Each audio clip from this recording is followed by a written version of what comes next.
Hello, everyone, and welcome to December the 8th regular Town Council meeting for the Town of Vegreville. I call this meeting to order at 7:02. First up, we'll look for a motion to adopt the agenda. Councilor Brodziak makes the motion. Is there any additions or deletions to the agenda? Seeing none, all those in favor? Carried. Thank you. Next, I'll need a motion to adopt the minutes of our last regular council meeting. Councilor Curtis makes the motion. Any errors or omissions within those minutes? Seeing none, all those in favor? Carried. First up, we have some supplemental. We have a letter from the Honorable Dan Williams, Minister of Municipal Affairs.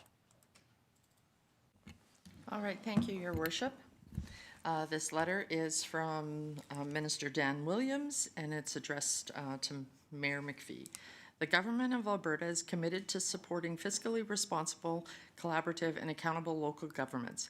By supporting the capacity building priorities of our municipalities, we can help strengthen communities, improve residents' quality of life, and foster an environment where business and industry can thrive. Through the municipal internship component of the 2025-26 Alberta Community Partnership Program, will continue to support the development of future local government leaders. I am pleased to inform you that the Town of Vegreville has been approved to host an intern in the 2026 Municipal Internship Program for Finance Officers. Your municipality will receive a grant of $62,500 under the municipal internship component of the ACP program for this purpose. The conditional grant agreement will be sent to your Chief Administrative Officer to obtain the appropriate signatures. Ministry staff will also be in touch with your administration soon to share information about the responsibilities of host municipalities and to develop a community profile that will be used in recruiting candidates for your intern position. I congratulate the Town of Vegreville and look forward to working together to develop leaders, build capacity in local government across Alberta, and contribute to the economic success of the province. Sincerely, Dan Williams, Minister of Municipal Affairs. Okay, thank you.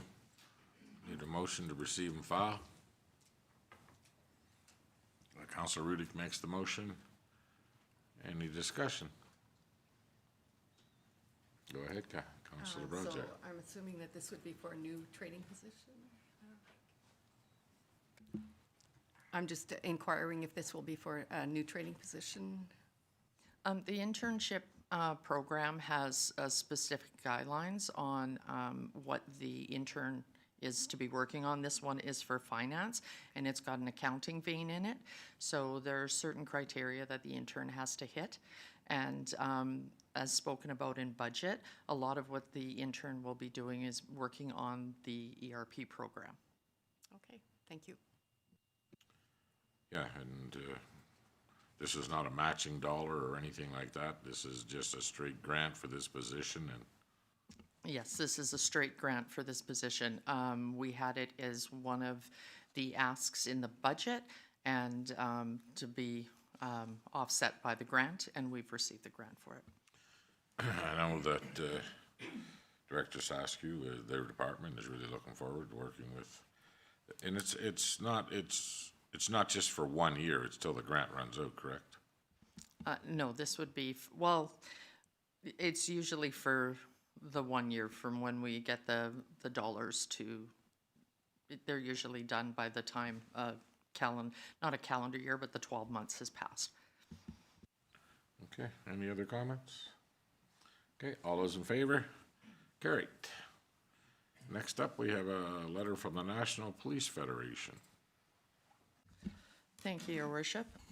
This one is from the National Police Federation, addressed Dear Mayor McPhee.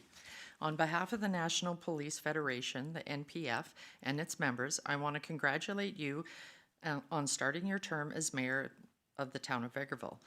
We further congratulate your council members on their successful election or acclamation as well. As you may know, the NPF is the sole certified bargaining agent representing close to 20,000 members of the Royal Canadian Mounted Police across Canada and internationally, including over 3,100 serving in Alberta. The NPF's mission is to provide strong, fair, and progressive representation that promotes and enhances the rights of RCMP members while advancing public safety outcomes across Canada. Our members are proud to deliver policing services through 113 detachments across Alberta, serving more than 1.5 million residents and covering 99% of the province's geography. Given the recent developments, we would like to share an important update with you and your council regarding the state of the RCMP policing in Alberta. In July of 2025, the RCMP Commissioner reaffirmed to Premier Smith the RCMP's ongoing commitment to serving Albertans now and well into the future. Likewise, in October of 2025, the Federal Minister of Public Safety confirmed that early negotiations with contracting partners for policing agreements beyond 2032 will begin in the upcoming months. Provinces such as British Columbia and Nova Scotia have already announced their intent to renew and strengthen their RCMP contracts, reinforcing the long-term stability of the RCMP policing model. Excuse me. Alberta is also seeing positive momentum. The first all-Alberta troop began training in depot in September 2025, demonstrating strong interest from the new recruits who have chosen Alberta as their preferred posting. As of late 2025, the Alberta RCMP's vacancy rate sits at approximately 16%, including 152 hard vacancies, which is 8.6%, and 133 soft vacancies, which is 7.5%. Rates that are comparable to other police services when accounting for medical, parental, and other approved leaves. In addition, the Government of Canada is hiring 1,000 new RCMP personnel nationally, further underscoring a clear message: the Alberta RCMP is here to stay. We invite you to consider the attached polling, which demonstrates public support for the Alberta RCMP. 5 years of polling conducted by the Polaris Strategic Insights shows Albertans support their RCMP, with 81% agreeing that there are more important priorities for Alberta than changing who polices communities. To this end, 76% of Albertans in RCMP-served areas are satisfied with their policing. These results echo the findings made by many recent municipal police service reviews, which found low public support for wholesale changes in policing, alongside quantifiable cost impacts. And we further invite you to consider the findings of recent police service model reviews. Red Deer's 2020 review found found transition costs of $13.5 million and 16% higher annual operating costs, over $7 million. So they chose to retain the Alberta RCMP. Airdrie's 2024 review, no change, public safety concerns raised were not unique to the RCMP. Grand Prairie's 2023 review, transition approved despite projected one-time costs of $19 million and $2.2 to $4 million more in annual operating costs. As of May 25, an additional $7 million in provincial funding has been granted to Grand Prairie, in addition to the previous committed $9.7 million from the Government of Alberta, demonstrating the immense increase in financial support required to push the service forward towards a feasible launch. Beaumont's 2024 review recommended efficiencies to improve the existing RCMP model.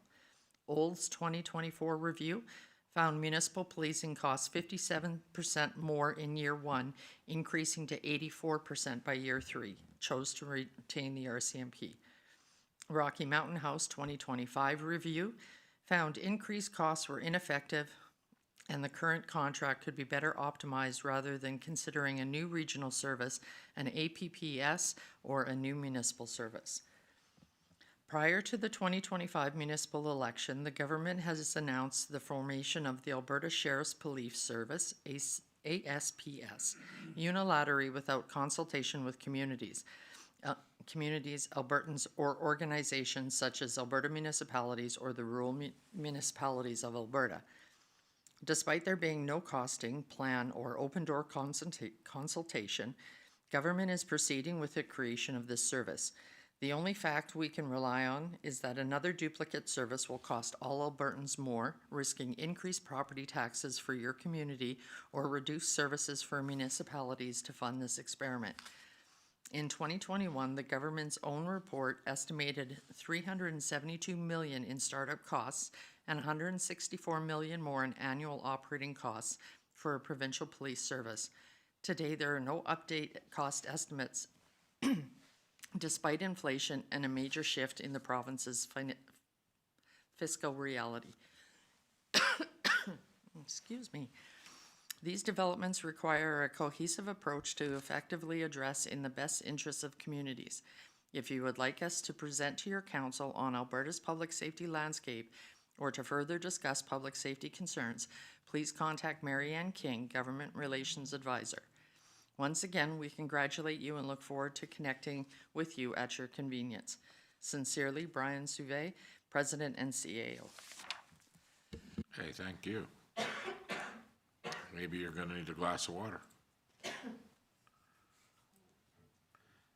Okay, I'll take a motion to receive and file. Councillor Lemko makes the motion. Any discussion on the letter?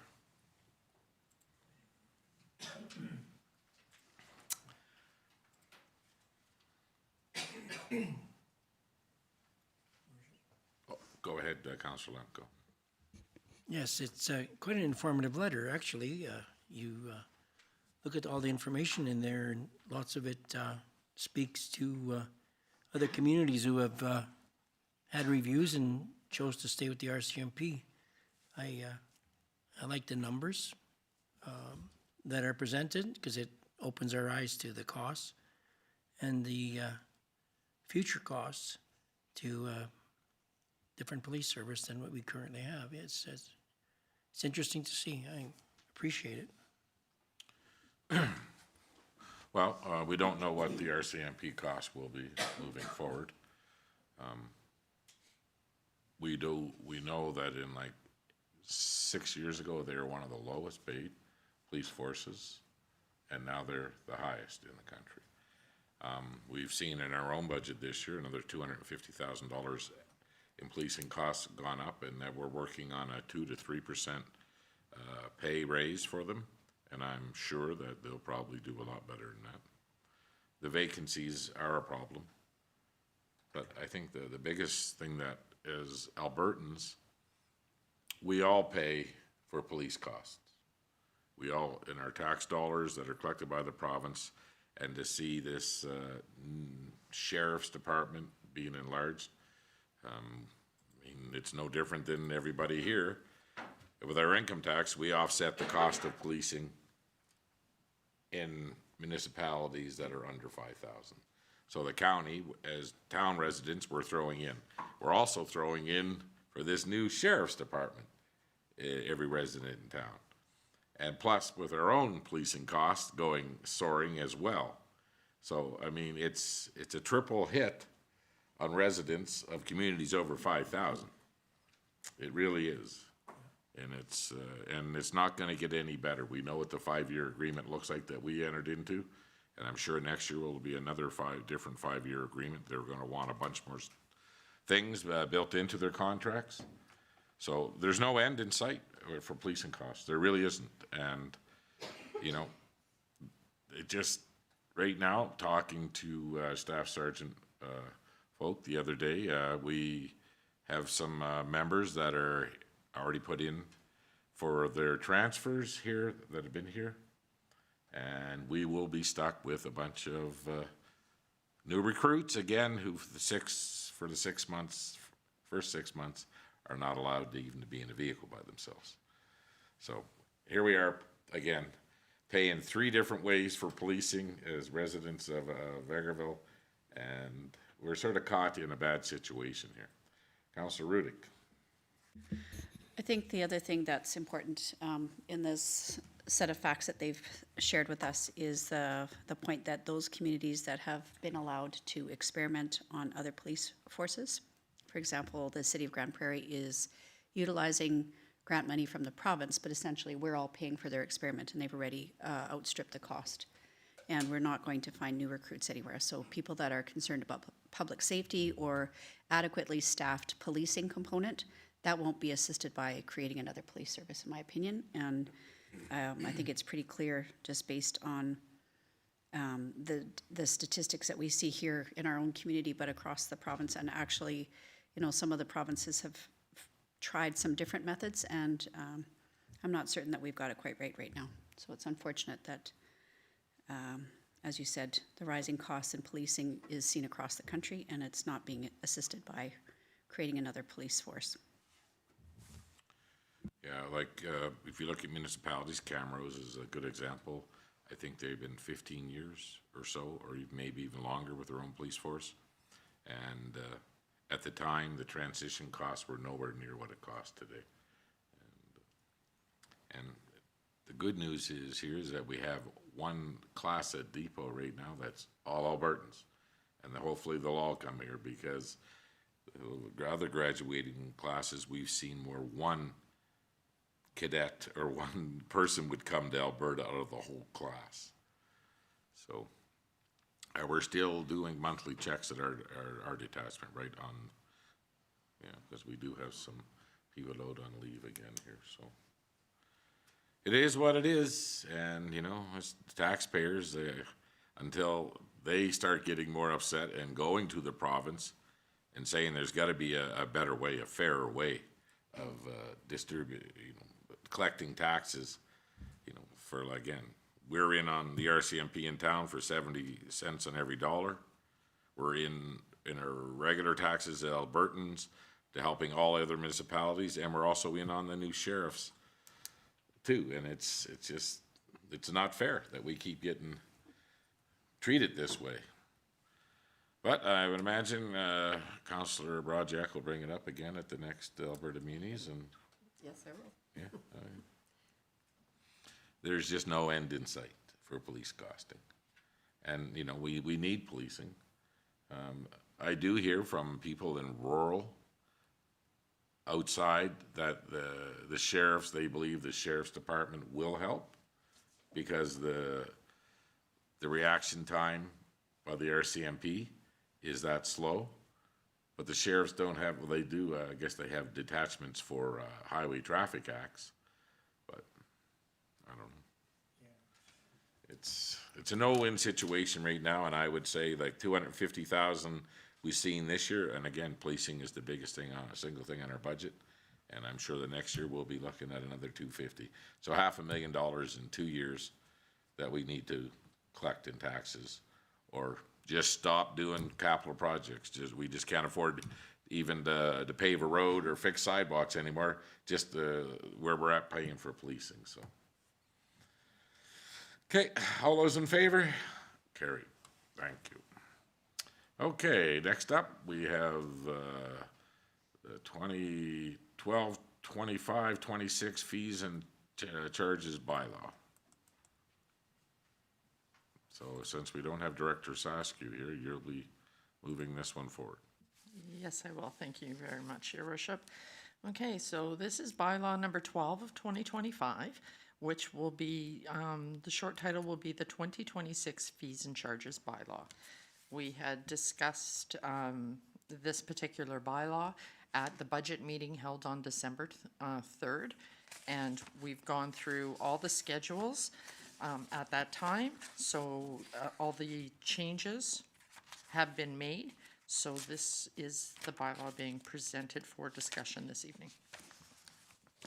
Okay, so we went through this at the last budget meeting, and just for transparency, other than a few fees and charges that are within this new bylaw, we overall look at a 15% increase is what we're looking at.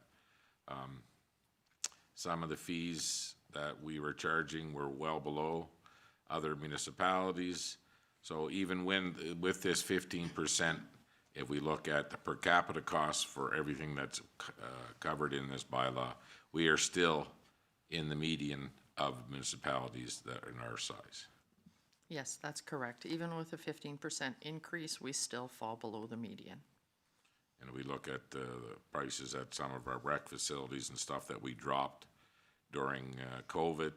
We reduced them just to help people out, and we never raised them after that. So it's been quite a few years since we've looked at any of these, so. Okay, so I need a motion for the first reading. Councillor Curtis makes the motion. Is there any comments?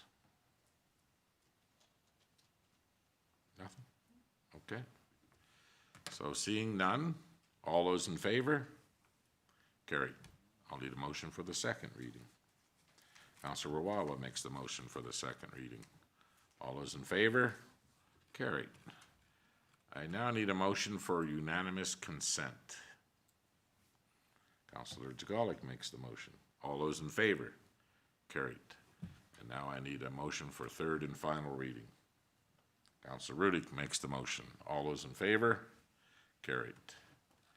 Okay, well, that was one of the last pieces for our budget to move ahead. I know we have a little bit of tinkering left to do in the budget, and I'm hoping that just before Christmas, if we can all sit down and go through this one more time, and hopefully we can settle on something. Okay, thank you. Here we are at council reports already. Oof. Okay, we're going to start with Councillor Jagalik. Somehow I knew you were going to start over here. Alrighty, let me just get this open. It's Monday today, we said, right? December 8th?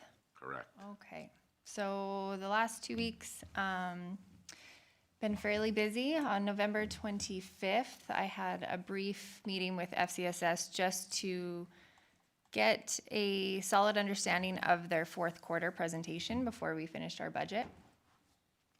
On November 28th, I had the Northern Lights Library Board meeting, which was very well attended. I had no idea how many people would be there. There was almost 50 attendees from different councils, so that was awesome. Discussions there were mostly regarding the NLLS budget, as well as a review of their 2026 plan of service. And then in our roundtable discussion, I thought it might be of interest to people to know that there was some discussion about wait times for electronic books. They're typically, I know from speaking from experience, we've talked about this before as well. When you want to take out an electronic book, the wait time can be quite long. We're talking like months and sometimes upwards of a year. So NLLS is trying to get creative in finding ways to reduce the wait time for electronic books. To help them in doing that, last year, the LMC, which is the Library Managers Committee, they had allocated 7.5% of their physical book budget to their electronic book budget. So that will help Northern Lights work towards achieving shorter wait times for electronic books. Otherwise, that was a good meeting. November 28th, I attended the new business photo op with EC Storage just on the west side of town. I was happy to meet them, and they're open for business now. I forget the number they said, but they've got quite a few units that are already in use, so that's wonderful. 24 units, 10 rooms. 24, yes, that's right, correct. Later that day, I also attended the signage incentive check presentation to Lane Pipke of the Brick House Fitness Club there, and that was nice to see as well. His new signage looks great. On December 2nd, I had a Chamber of Commerce board meeting. There, they discussed primarily the success of the Fall Career Fair, the Christmas craft sale, as well as the launch of their Passport to Christmas campaign. The downtown Christmas event, A Very Vegreville Christmas, was also just prior to that meeting. So the Chamber believed that the storefront decorating Christmas contest was a big hit among downtown businesses. So I imagine that also encouraged many of them to extend their hours later into the evening. And I would hope that lots of residents went a little early before the parade started and maybe crossed some things off their Christmas list. So now this week, the Chamber is preparing for their annual Christmas party event, which is this Friday, and that's for members and invited guests. So I will be there. I'm looking forward to that. And then lastly, in positive news, the Chamber will be applying for an AGLC casino license. So that will give them a significant financial opportunity in the coming years if they're successful with that. And then December 2nd, we had our ledge meeting. December 3rd, we had our budget meeting, and then tonight's council meeting. That's it for me. Thank you very much. Councillor Curtis. Thank you. For me, on November 28th, I also attended the sign incentive check presentation to the Brick House. So congrats to Lane on that. November 28th, I was in the parade for the very Vegreville Christmas. It was warmer than other years, so that was nice. As usual, the council float may have slowed things down a little bit. We do like to make sure we get the candy out to the kids and chat to a few people, so I think we'll work on that next year. Maybe have to ring a bell or blink a flash of light or something to keep us going. Councillor Lemko and I are usually slowing it down, so we'll work on that. December 2nd, the ledge meeting. December 3rd, budget meeting. December 5th, the Town of Vegreville Christmas party, which was well attended. Good to see the employees out having some fun and a good meal. And then tonight's council meeting. That's what I got. Thank you very much. Councillor Rudy. I've got a few extra things on here because unfortunately I missed the last council meeting because I had a work commitment. November 11th to 14th, Alberta Municipalities Conference. 17th, the budget meeting. 18th, Ledge Committee meeting. November 19th was Library Board meeting. Good opportunity to be able to get together and meet some of the board members, have a conversation about things moving forward, and be able to get a better sense of how supportive new membership is in terms of supporting the Friends of the Library, as well as participating in some of the hard work of providing governance. So November 26th, I helped some of the board members at the library set up the silent auction. Those items are available until December 15th, so I would encourage everybody to go take a peek. There's some really beautiful items and some generous donations from businesses both locally and farther afield. And those are intended to be able to support some of the good programming at the library. And I had mentioned at our last ledge meeting that we've had financial contribution from a former teacher, or teachers, and their family have contributed some funds to the library as well. So there'll be some more good news to follow there. November 27th, we had the MD Minburn organizational meeting, and we're very happy to have Councillor Lemko agreed to be the chair and Councillor Ogrodnik to be the vice chair for MD Minburn. We've got 2 new board members from the Village of Innisfree and Manville to round out our ranks and provide some guidance as we work through. And we followed that organizational meeting with our foundation board meeting. And again, we're still working on the construction project or submission of the construction project for expanding the footprint of the lodge, as well as the regular maintenance and business operations there. November 27th, I had Vegreville Transportation Services Society policy and procedures meetings. We've been going through a very extensive list of policies and procedures and bringing them up to date, which is time consuming, but also really important when you're doing board governance, and making sure that we're continuing to offer the services to the community. And just as a reminder, there are multiple options for transportation in the community now.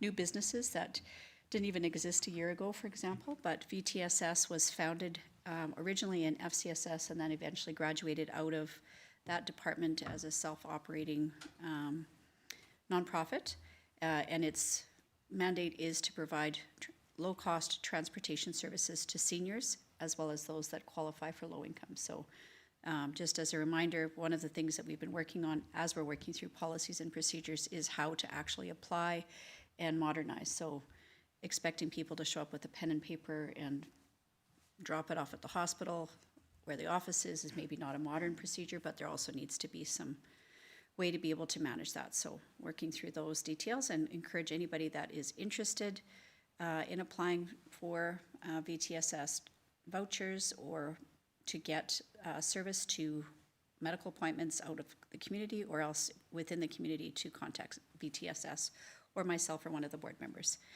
November 28th, very Vegreville Light Up Parade. Thank you very much to all of those that helped organize that event. Love to be able to be out in the community and see the kind of high engagement from all ages. including those that were potentially teased by the freen fringe, as my grandson would call them. We had Ledge Committee meeting, a budget meeting on December 2nd and 3rd. December 5th, our Town of Vegreville holiday party. Thank you very much to all of our staff that were organizing and setting aside some time to be able to have some festivities together and be able to enjoy each other's company outside of work hours. And December 7th, attended the MD Minburn Christmas party and helped with raffle tickets and welcomed family members to the building and be able to celebrate with the residents. It's a great opportunity to again welcome people back to the community that maybe haven't been here for a while, and tonight's council meeting. So lots of holiday celebrations. Okay, thank you very much. Councillor Brajak. Thank you, Your Worship. On November 25th, I attended my first Vegreville Attraction and Retention Committee meeting, now known as VARC, where we discussed the continuing challenges of attracting physicians to rural areas, and I don't think that's a problem that's going away anytime soon, so we'll have to be reinventive, try to promote our communities to attract local doctors. Well, the government of Canada announced today, fast-tracking 5,000, and some of them are already here on work visas, and they're gonna be permanent visas right away, so they wanna get 5,000 this next year. So that may be of help. It's the government of Canada. They make announcements all the time. And we'll have to wait to see if that actually transpires to That's anything. exactly right. On November 28th, I attended a very Vegreville Christmas light up. Yes, it was a really nice evening, nice weather. Great to see so many kids take part. And yes, we did, our float did slow down a little bit, but we were able to see all the window displays that the Chamber of Commerce is having the contest. So it was a really nice event. On December 2nd, I attended the Legislative Committee meeting. December 3rd, our budget meeting, and was able to try to catch up on the previous budget talks that had taken place before the election. On December 5th, I attended the Town of Vegreville Christmas party, and again, thank you to all the staff that made that possible. Very enjoyable evening, and tonight's council meeting. Thank you. Thank you. Councillor Rawa. Thank you, Your Worship. I had a pretty quiet last 2 weeks. On November 25th, I had my ad hoc transportation meeting with Councillor Lemko. It was great. We got to meet everyone else on the board, as last time it was just a subcommittee. Thank you to Councillor Lemko to agree to chair that board. And then on November 28th, I was at the local business photos, the one obviously for the sign at the brick house, and then the other one at the storage units. I think it's really great to see there being a business out there on the 75th Street Business Park. Is pretty sure I didn't have my license and when that area opened up, and so it's great to see there finally be a business over there now. And then on December 2nd, we had our Ledge meeting. On December 3rd, we had our budget meeting. On December 5th, me and Mayor McPhee had food bank deliveries. Again, it's great to see all the food that was delivered or donated by No Frills and Walmart. So I was glad to be able to help with that, and hopefully there will be more that is delivered or that is donated in the next couple of weeks. And then tonight's council meeting. Hey, thank you very much. The food bank's a little easier to drop off now. You can drive your truck right in the back door. Oh, it's so much nicer. Oh, yeah. You just let them know you're there. They backed in the back door, and they had lots of help, and no unloading outside on the carts and stuff. It was really well done. So appreciate you being there, Councillor Rawa. Okay, Councillor Lemko, I hear that you have a short video during your presentation as well. I do, Your Worship. All right. I do. Let me just find out where I'm at. I am right here. I had a frog in my throat. Did you throw that this way? November 25th, I attended the ad hoc transportation committee meeting And like my colleague there, Councillor Wawa mentioned, it was an opportunity to work on our terms of reference and meet the other members of the board, the committee, and set the tone moving forward for what this ad hoc committee is going to be looking at. We announced the McElhaney as our they're the consultant that's going to do the work on this committee. And I want to send, as much as my name is the chair, I think the person who does the brunt of the work is Leslie. And for sure, she's going to do the brunt of the work. November 26th, I attended the Cultural Association 2 meetings. One was the Building Committee meeting prior to the Cultural Association meeting.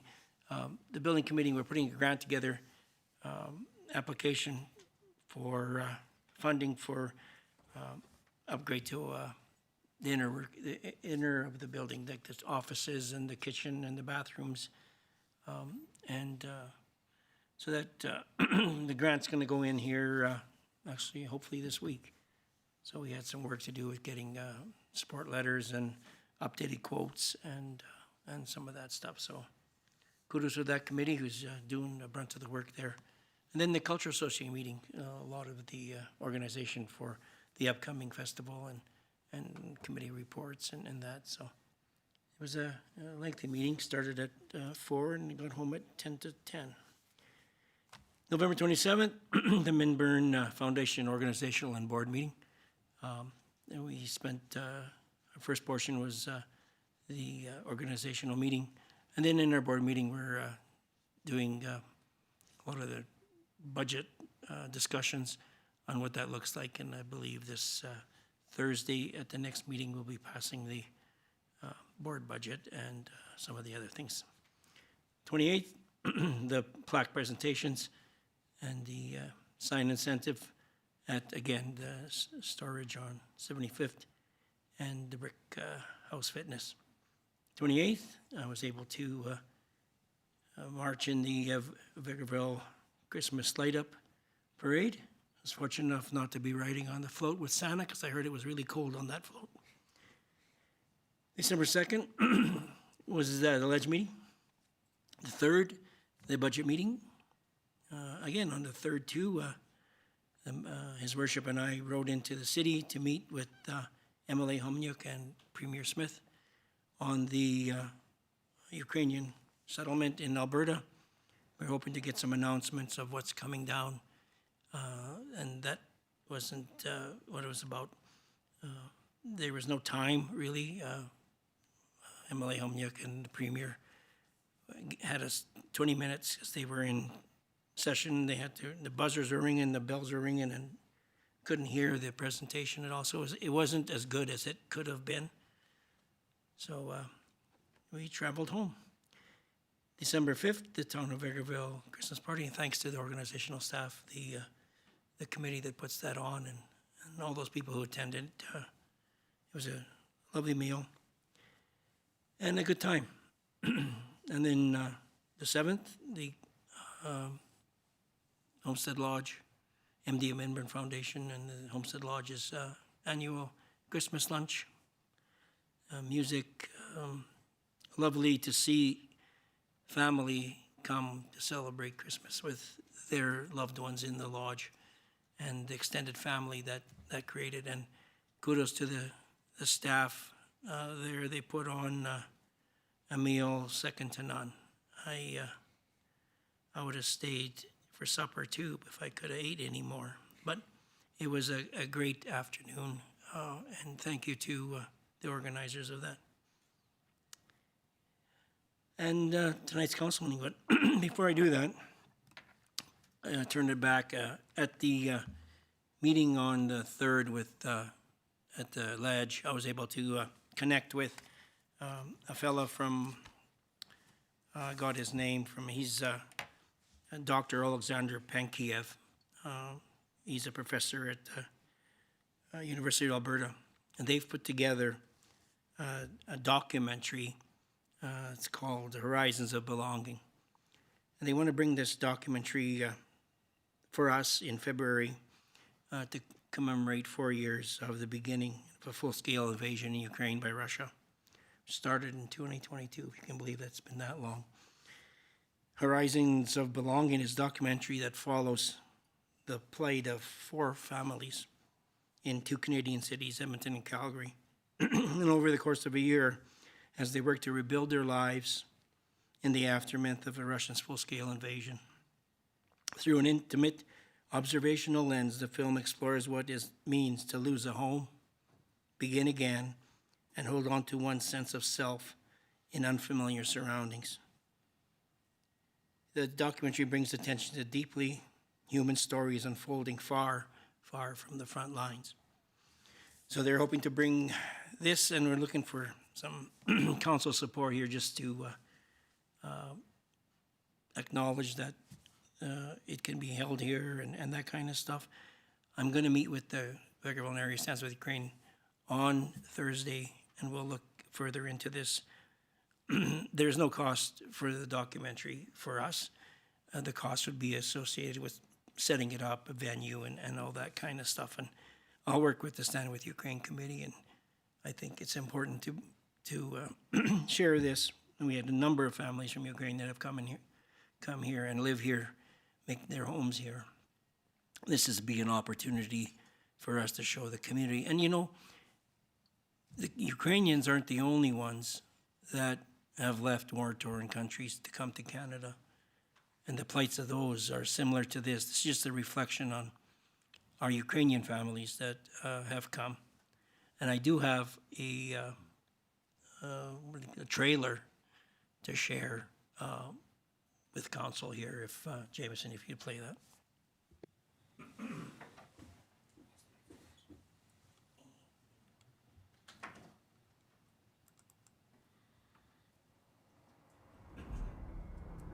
I never dreamt, thought, or planned to live abroad or be an immigrant.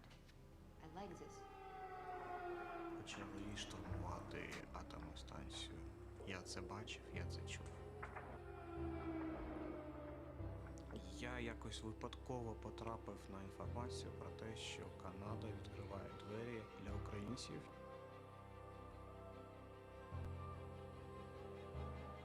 Грубо говоря, для Канады без образования, без опыта и без знакомых, без всего этого, то очень тяжело выкарабкиваться.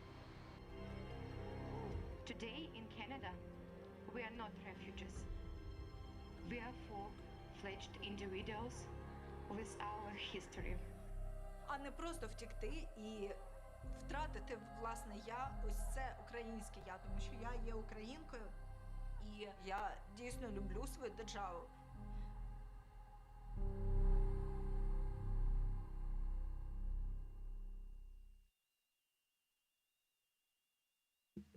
So that's the trailer. So if they're doing this, hopefully to release it to us for February, if it's a go, I'd expect you all to learn Ukrainian in 2.5 months so you can understand it.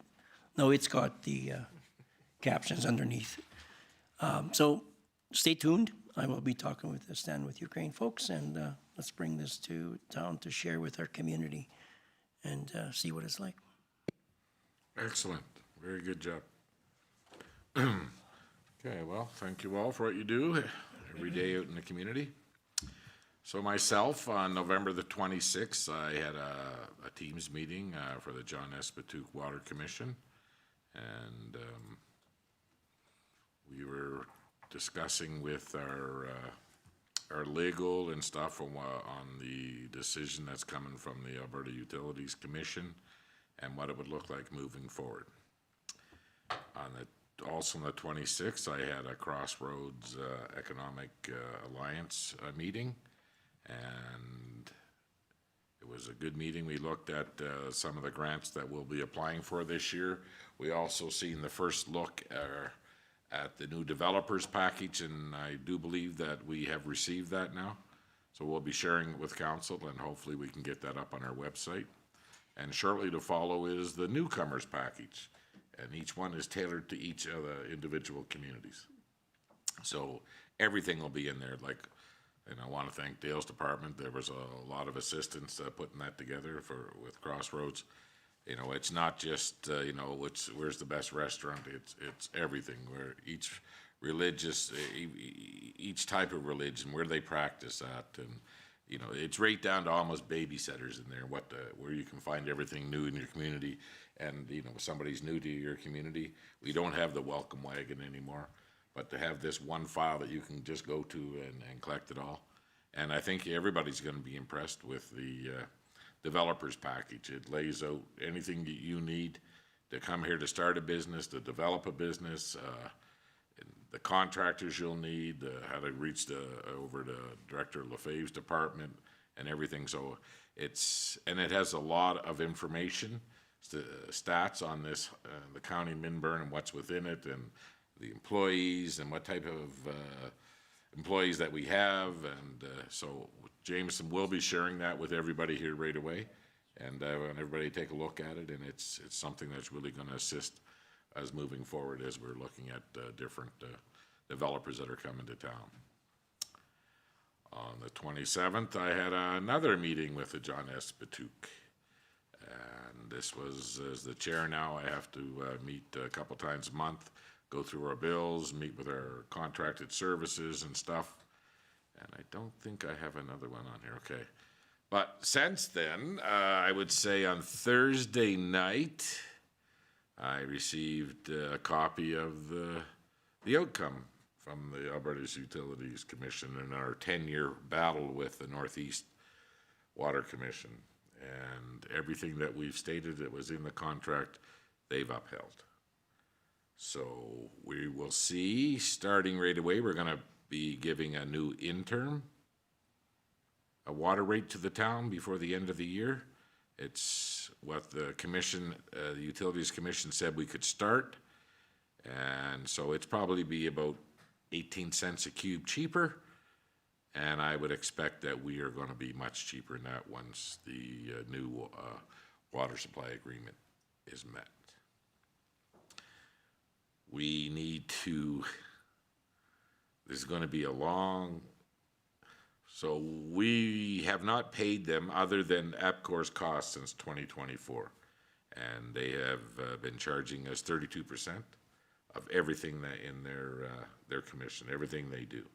And capital projects, and they've even tried to put in reserves in there now. But the Alberta Utilities Commission has said that every bit of it was illegal. So we actually have a lawsuit, the Court of King's Bench, that represents the 5 years previous of 2024. It's about $1.3 million, that lawsuit against that commission. And we didn't win. We asked for our legal to be covered. Neither the Northeast nor ourselves, the legal was covered. I'm looking forward to getting together with their board here. We were hoping the AUC was going to help us build the new water supply agreement. They've given us a lot of advice and best practices, and basically they have highlighted the intent of the province when the pipe was put in the ground, and it was the province being cheap. Instead of laying two pipes side by side, they built oversized one pipe for both commissions. And the Utility Commission has recognized that, and that we're a peer commission. We are not their customer, like they've been trying to say for the last 10 years. This relationship for years and years and years worked very well until 2015, and they decided they were going to turn on us. And I've been in this fight for 10 years, and it has been very disturbing. And the last couple of years, it's even gotten worse. So I'm just happy that we can now move forward. It's going to be a long process to untangle everything that was done wrong on their part. But I would say by June, we should have a new water supply agreement, and we should have a new water rate. But for right now, we're looking at close to 18 cents a cube coming off before January 1. And I'll keep you updated as we keep going forward, but, yeah, it's awesome. It's, and any money that does come back to the commission, once we get it all figured out, they have, for 2024, they have till January the 20th to show all their bills, and any bills that don't line up with the fill line are taken out. And then they have until April the 20th to have 2025 done. And I hope to have a new water supply agreement in place by sometime in June. But there's a lot of work to do there, and without water, without a reasonable price for water, I mean, communities, it's one of the main things that keeps the community going, your hospitals, your schools and stuff. And we were heading down a road that was not good. They were being so unreasonable, and their claims were that it didn't matter what the history was or what the agreement said, they were going to change it. And I don't know, myself personally, I'm not good at that type of negotiation, and I've been in every minute of the negotiation, and it was not easy. So we got some good news moving forward, and any money that is collected in this audit that we're going to be doing for the last 10 years will be coming back to individual municipalities. The Water Commission will not be setting on that money. So I too attended the local business photos at the new storage facility out at 75th Street. Met the young couple that's running that, and then over to the gym there for Lane Pipke's, and a very nice sign. I mean, and I tell any business right now that if you want to do some work and, you know, go ahead and put a new sign up on your place, please apply for the incentive. On the 28th as well, the Vegreville Christmas parade was very nice. I want to thank those young people that helped me count backwards. I do struggle with that sometimes, and it's nice to have somebody that, you know, between the ages of 6 and 9 help you out. So, and again, we listed everybody that showed up there and participated in the businesses that helped, so it was all good. On December the 2nd, Jameson and myself had an economic development meeting with a new, well, not new, we've talked to him before, a different idea, and we'll see where it goes over the next, hopefully by the new year, he'll be making a proposal to us. The Ledge meeting on the 2nd, the budget meeting on the 3rd, and then, like Councillor Lemko said, so we drove into Edmonton and went to the Legislative Building for a meeting with Premier Smith and MLA Jackie Armstrong-Hominick. It was called the Roundtable Ukrainian Stakeholders Meeting. And I would say that since this war began, the primary people in the province that have been assisting with the efforts in Ukraine were in that meeting. And it was very nice that the Vegreville and area stands with Ukraine was invited. It was very disappointing. I mean, they did have a small agenda, and the agenda said the QIT visas would be discussed because a lot of these Ukrainian nationals that are here, their visas have run out. The answer that we got was, we're hearing very good things from our federal counterparts. That was nowhere near the answer anybody in that room was looking for. There was a lot of inquiries that started out about healthcare because the healthcare package that they were all offered, like every Albertan, has run out. The Premier did bring up that she has a different plan she wants to put them on, between $70 and $80 a month. I didn't know we had another Alberta healthcare plan. It was just left there. It was. I would say that there was nobody in the room that wasn't disappointed. And I know that the Ledge was in session, and they were running back and forth, and the bell was ringing, but it was very disappointing, the whole meeting, and especially there was people from all over the province, people that have been so active in the struggle and helping these Ukrainian nationals that are in our province. So hopefully they can redo that and get us some information back. On the 4th, I was part of a presentation by ABMT, and was presented by Bobby Ziner, and it's about using AI. He has sort of stopped his push to be in the decortication business in hemp, but he has spent a lot of time and effort into the equipment for decortification and bringing AI into it. It was quite a very well done presentation, so I look forward to talking to some of the hemp guys that are hopefully going to be locating in town here, and they're right away about looking into some of this technology. It's amazing. On the 5th, like Councillor Wawa said, we went to No Frills and to Walmart, and the new food bank spot is unbelievable. It's a lot better. And there was lots of help there to unload. And then on the 5th, I too attended the town Christmas party, and well done for those organizers. The trivia thing started slow, but once they got Jameson off that file, things went a little better.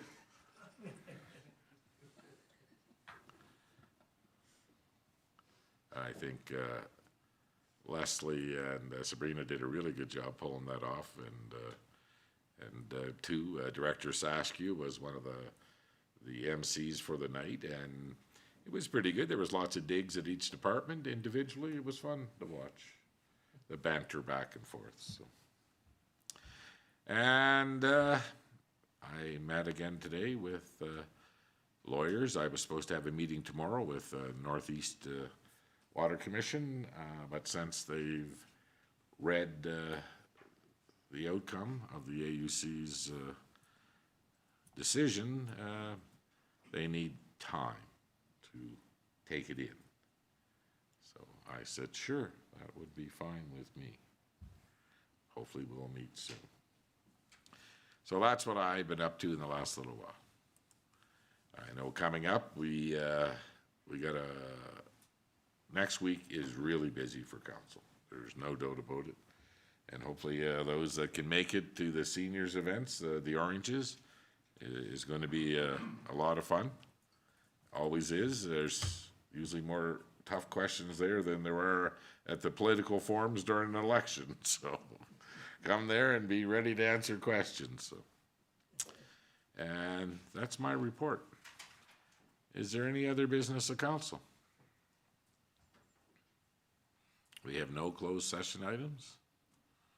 Well, if that's the case, then I will adjourn this meeting at 7:59, which is probably a record for a council meeting, is it not? It's pretty close. Well, you better show me some stats. I may have to, well, it'll be a record for this term. It's our third meeting or something. Well, now you have something to beat.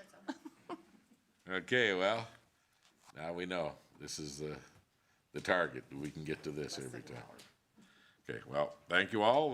For those that are watching, we're not exactly sure when we're going to have the budget finalized, but we will have it done before Christmas, hopefully. Yes, and as soon as we set the date, we'll, for the budget meeting, we will put it out on socials and on our website to give everybody notice. And of course, the budget will be live and streamed on YouTube. So. Okay, well, thank you all.